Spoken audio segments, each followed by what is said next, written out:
الحمد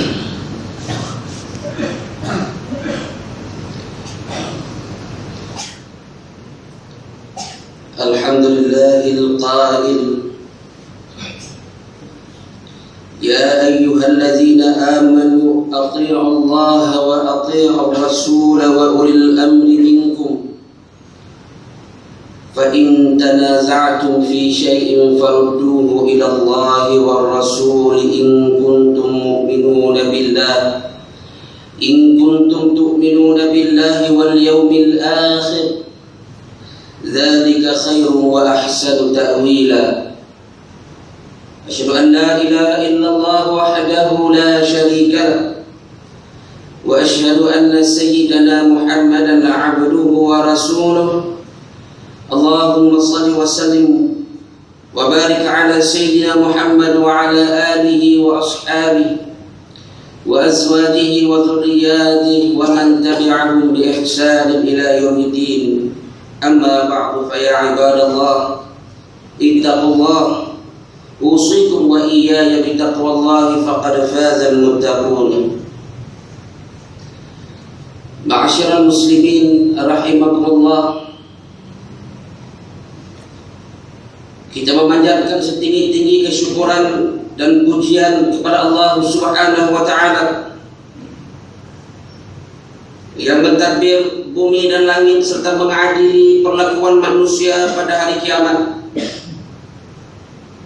yang memutuskan kepada kita dua malaikat yang sentiasa menjadi peneman setia kita di kiri dan kanan, yang akan memerhati dan mencatat segala perbuatan yang baik maupun yang sebaliknya.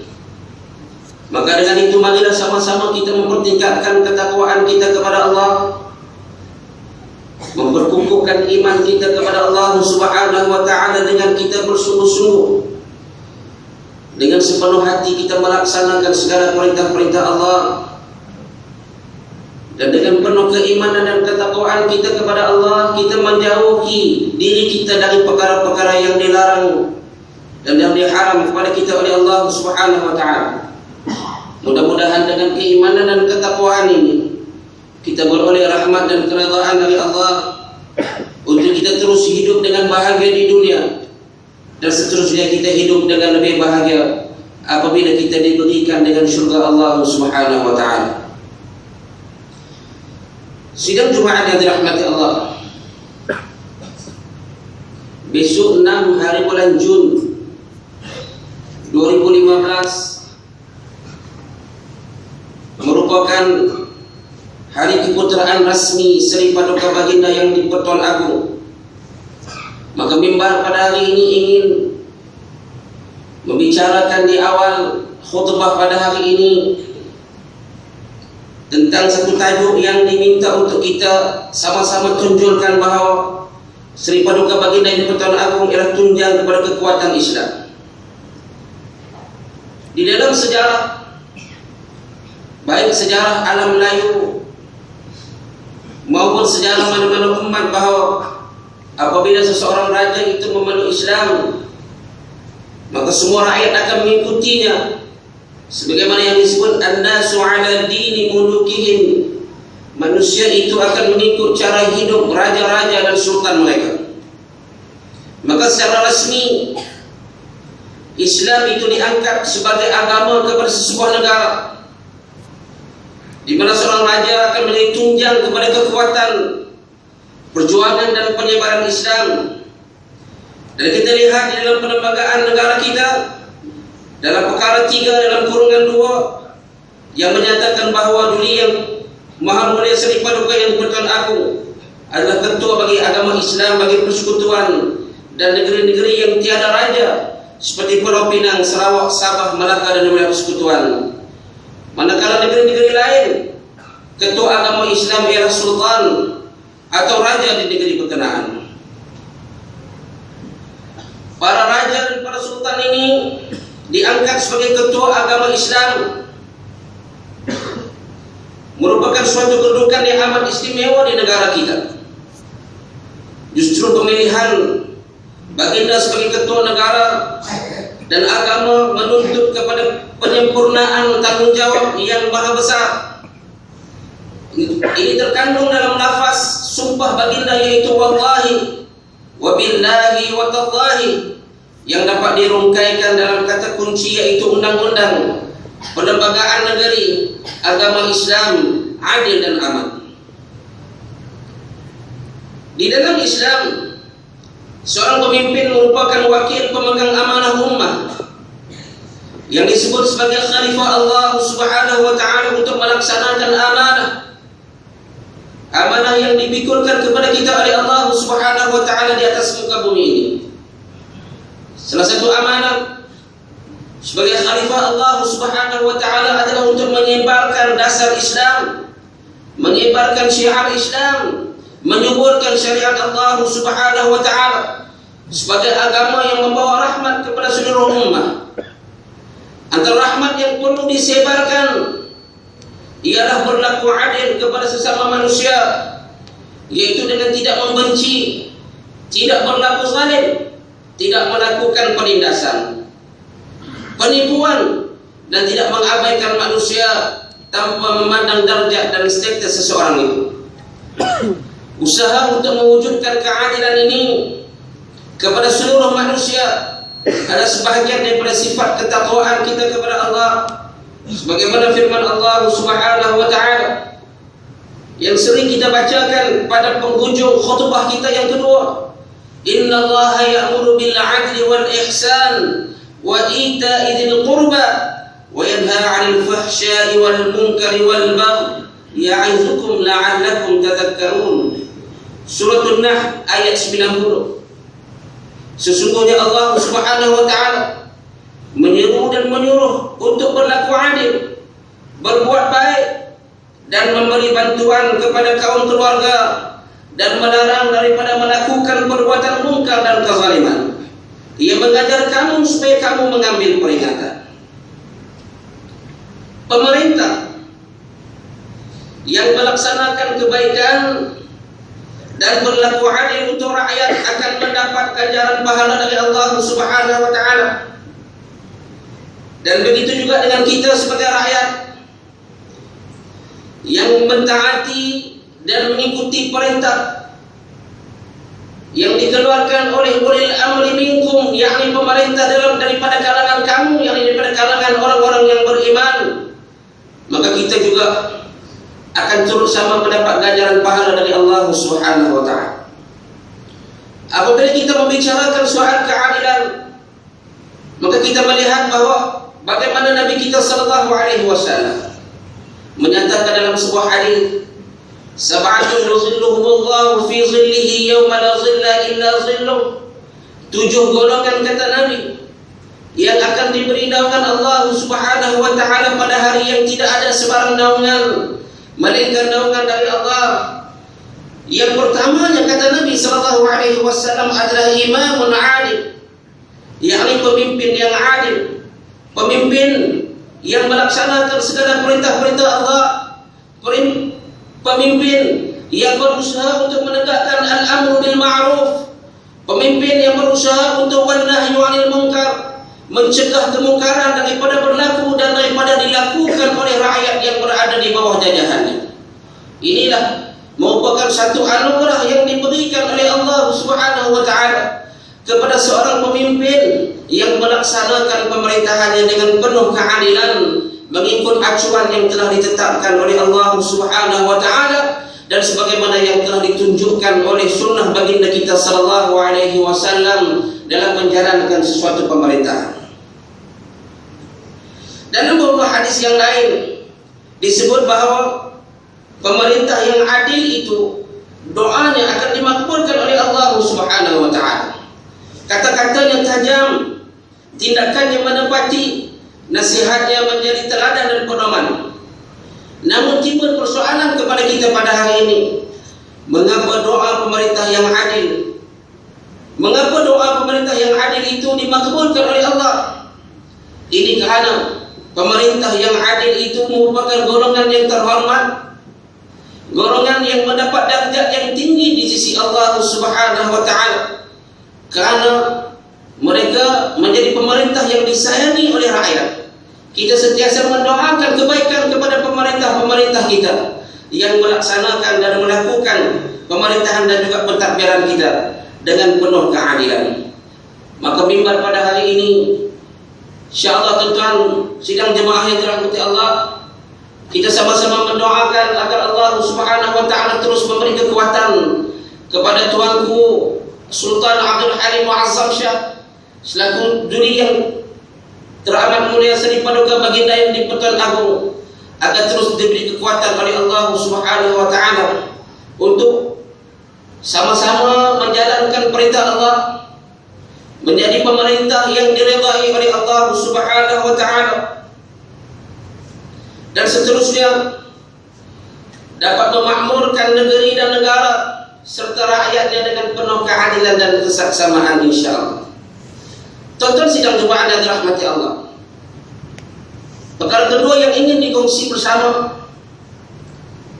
dalam khutbah kita pada hari ini 18 hari bulan Sya'ban 1436 Hijriah, bermakna tinggal kepada kita baki lagi 11 atau 12 hari lagi untuk kita sama-sama menyambut bulan Ramadan al-Mubarak, insyaallah.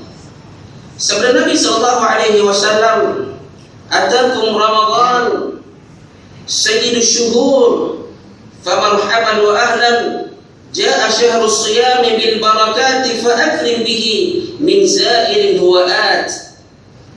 Kata Nabi sallallahu alaihi wasallam, telah datang bulan Ramadan, sayyidus syuhur, penghulu kepada segala bulan. Famarhaban wa ahlan, maka hendaklah kita mengucapkan selamat datang kepada Ramadan. Jaa syahrus siyam bil barakat, telah datangnya bulan puasa yang membawa segala keberkatan, maka hendaklah kita memuliakan tetamu yang datang ini. Daripada keterangan hadis ini, tuan-tuan sidang jemaah yang dirahmati Allah, dapat kita fahami bahawa Ramadan merupakan satu anugerah kepada kita oleh Allah Subhanahu wa taala. Ramadan adalah tetamu yang Allah Subhanahu wa taala hantarkan kepada kita untuk bertemu dengan kita, untuk dilayan oleh kita, untuk diraih oleh kita. Setahun hanya sekali, iaitu selama 29 hari atau 30 hari. Maka kita sama-sama memahami bahawa tugas kita untuk meraihkan tetamu itu adalah tugas yang besar. Ini satu tanggungjawab yang mesti dan wajib untuk dipenuhi oleh setiap kita. Maka datangnya Ramadan al-Mubarak kepada kita, hendaklah kita raihkan ia. Karena Ramadan sebagai tetamu ini merupakan tetamu yang suka untuk melihat kita umat manusia hamba kepada Allah Subhanahu wa taala ini berpuasa di siang hari, bertarawih dan witir di malam hari, rajin untuk bertadarus dan bertilawatul Quran, baik di waktu siang maupun di waktu malam. Bahkan tetamu ini yang namanya Ramadan ini amat benci sekiranya dapat kelihatan di sana terdapatnya rakan-rakan kita umat Islam yang tidak dapat memenuhi tuntutan oleh tetamu ini. Masih wujud di sana, masih kedapatan bahawa adanya rakan-rakan kita yang tidak dapat menahan diri mereka dari lapar dan dahaga. Hanya untuk tempoh 14 jam, 13 jam sehari semalam, mereka menggadaikan agama kita dengan turut sama berbuka puasa pada siang hari, makan dan minum pada siang hari. Sedangkan ini merupakan satu kewajiban yang telah difardukan kepada kita oleh Allah Subhanahu wa taala. Maka ia merupakan satu perkara yang amat memalukan kita umat Islam. Apatah lagi tindakan itu dikongsi bersama dengan mereka-mereka yang bukan Islam, mereka-mereka yang memang tidak difardukan kepada mereka untuk mereka berpuasa. Tuan-tuan sidang jemaah yang dirahmati Allah, kita ulang lagi doa yang Nabi kita sallallahu alaihi wasallam ajarkan kepada kita. Allahumma barik lana fi Rajab wa Sya'ban wa ballighna Ramadan. Nabi minta kepada kita untuk kita berdoa, Allah beri keberkatan pada Rajab, beri keberkatan kepada kita pada Sya'ban. Dan Nabi minta kita untuk kita berdoa, ya Allah panjangkan umur kami supaya kami dapat sampai untuk bertemu dengan Ramadan. Dari hadis ini, tuan-tuan sidang jemaah yang dirahmati Allah, kita dapat memahami bahawa di dalam makna supaya kita minta Allah panjangkan umur kita, di situ adanya elemen niat, di mana niat itu merupakan di antara syarat atau rukun yang akan menjadikan setiap amalan dan ibadah kita itu diterima oleh Allah Subhanahu wa taala. Bayangkan orang yang sentiasa berdoa kepada Allah, sentiasa melakukan persiapan dan persediaan untuk bertemu dengan Ramadan, tiba-tiba Allah takdirkan bahawa hayatnya, umurnya hanya sampai pada bulan Sya'ban saja. Mungkin hari ini, mungkin esok, mungkin minggu depan kita akan dijemput oleh Allah Subhanahu wa taala. Maka kita tidak sempat untuk bersama dengan Ramadan. Adakah kita akan menjadi orang yang rugi?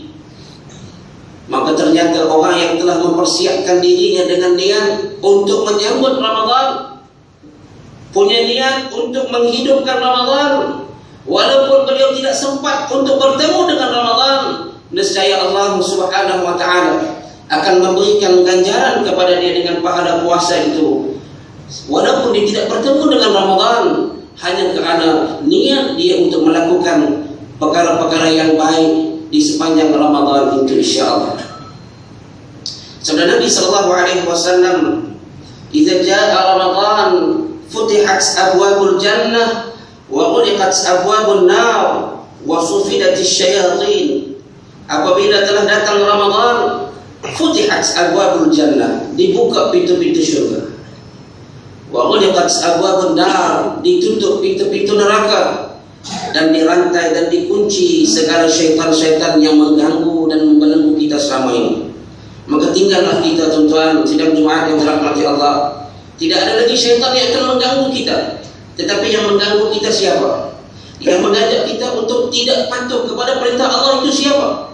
Itu adalah diri kita sendiri, yang menuntut kepada kita untuk kita melakukan muhasabah, melakukan tazkiyatun nafs, agar kita dapat menekan nafsu kita sepanjang bulan Ramadan, agar kita dapat menjadikan diri kita sebagai hamba Allah Subhanahu wa taala yang beriman dan patuh kepada Allah Subhanahu wa taala di sepanjang bulan Ramadan. Tuan-tuan sidang Jumaat yang dirahmati Allah, perkara yang ketiga, firman Allah Subhanahu wa taala, "Innama ya'muru masajid Allah man amana billahi wal yawmil akhir wa aqama as-salah wa ata az-zakah wa lam yakhsha illa Allah fa'asa ulaika an yakunu minal muhtadin." Sesungguhnya kata Allah Subhanahu wa taala, "Innama ya'muru masajid Allah," sesungguhnya mereka yang memakmurkan masjid-masjid Allah, yang menghidupkan rumah-rumah Allah, adalah mereka-mereka yang beriman kepada Allah Subhanahu wa taala dan juga hari akhirat, dan mereka yang mendirikan salat, wa ataz zakah, dan yang menunaikan zakat, wa lam yakhsha illallah, dan mereka tidak takut melainkan hanya kepada Allah Subhanahu wa taala. Fa'asa ulaika an yakunu minal muhtadin, mudah-mudahan mereka tergolong daripada kalangan mereka-mereka yang mendapat petunjuk dan hidayah dari Allah Subhanahu wa taala. Ayat daripada surah At-Taubah ayat yang ke-18. Tuan-tuan sidang Jumaat yang dirahmati Allah, pada malam ini insya-Allah kita akan melancarkan dana wakaf pembinaan masjid Bandar Perdana, insya-Allah pada malam ini sempena dengan majlis ceramah perdana kita. Jadi saya membuka peluang ini kepada tuan-tuan sidang Jumaat yang dirahmati Allah, untuk sama-sama kita merenung dan mengambil peluang melihat kepada ayat yang telah sama-sama kita kongsikan sebentar tadi, bahawa marilah kita menjadi sebahagian daripada sejarah ini. Marilah kita menjadi sebahagian daripada mereka yang turut sama memakmurkan dan membangunkan rumah Allah, di mana kata Nabi sallallahu alaihi wasallam, "Man bana lillahi masjidan banallahu lahu kahayatihi fil jannah." Atau dalam riwayat yang lain, "Man bana masjidan banallahu lahu baitan fil jannah. Barang siapa yang membantu untuk membina rumah Allah, nescaya Allah Subhanahu wa taala akan binakan kepadanya sebuah rumah di dalam surga Allah Subhanahu wa taala.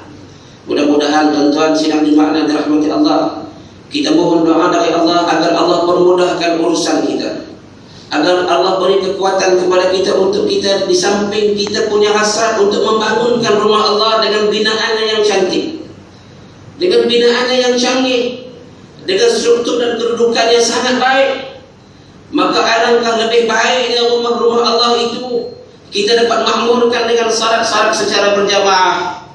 Kita memenuhkan surau-surau kita dan masjid-masjid kita dengan salat-salat berjamaah pada setiap waktu, insya-Allah. Karena itu merupakan tuntutan yang lebih besar kepada kita. Mudah-mudahan Allah beri kekuatan dan Allah limpahkan kurnia dan rezeki kepada kita yang limpah ruah, agar dapat sama-sama kita turut menyumbang ke arah pembangunan rumah Allah Subhanahu wa taala. Barakallahu li wa lakum bil Qur'anil azim wa nafa'ani wa iyyakum bima fihi min al-ayati wadh-dhikril hakim wa taqabbal minni wa minkum tilawatahu innahu was-sami'ul 'alim. Aqulu qawli hadha wa astaghfirullahal azim li wa lakum wa lisa'iril muslimin wal muslimat wal mu'minina wal mu'minat fa ya fawzal mustaghfirin wa ya najatat taibin. Allahumma salli wa sallim ala sayyidina Muhammad wa ala alihi wa sahbihi wa barik wa sallim wa radiyallahu tabaraka ta'ala an kulli sahabati rasulillahi ajma'in.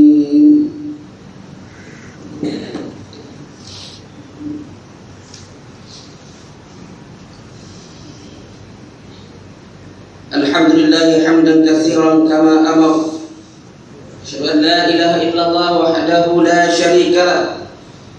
Wa asyhadu anna sayyidina Muhammadan 'abduhu wa rasuluh. Allahumma shalli wa sallim ala sayyidina Muhammad wa ala alihi wa ashabihi ajma'in. Amma ba'du, fa ya ibadallah, ittaqullah min sima'il lahu wa fudulil khabar wa antahu amma nahakum 'anhu wa zajar. فقال الله تعالى أعوذ بالله من الشيطان الرجيم يا أيها الذين آمنوا اتقوا الله ولتنظر نفس ما قدمت لغد واتقوا الله إن الله خبير بما تعملون.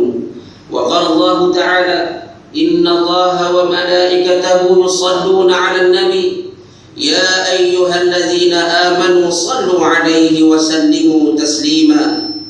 Allahumma salli wa sallim ala sayyidina Muhammad wa ala alihi wa sahbihi ajma'in. Waradallahu ma'al khulafa'ir rasyidin sadatina Abi Bakr wa Umar wa Utsman wa Ali wa an baqiyatis sahabati wal qarabati wat tabi'in wa man tabi'ahum bi ihsan ila yaumiddin. Allahumma ighfir lil muslimin wal muslimat wal mu'minin wal mu'minat al-ahya'i minhum wal amwat إنك سميع قريب مجيب الدعوات وقضي الحاجات. اللهم إنا نسألك أن تعين الإسلام والمسلمين وأن تعلي بفضلك كلمة الحق والدين. اللهم اهدنا سبل السلام وأخرجنا من الظلمات إلى النور وجنبنا الفواحش ما ظهر منها وما بطن وأن تشمل بعنايتك وتوفيقك مولانا الملك المعتصم بالله محب الدين السلطان الحاج عبد الحليم معظم شه ابن المرحوم السلطان بدري شه. اللهم امنحه الرشاد ووفقه للسداد وأصلحه به العباد والبلاد واجعل التقوى له خير زاد إنك رؤوف رحيم جواد يا لطيفا بالعباد يا أرحم الراحمين. عباد الله إن الله يأمر بالعدل والإحسان وإيتاء ذي القربى وينهى عن الفحشاء والمنكر والبغي يعظكم لعلكم تذكرون. فاذكروا الله العظيم يذكركم واشكروه على نعمه يزدكم واسألوه من فضله يعطكم ولذكر الله أكبر والله يعلم ما تصنعون. أقيموا الصلاة.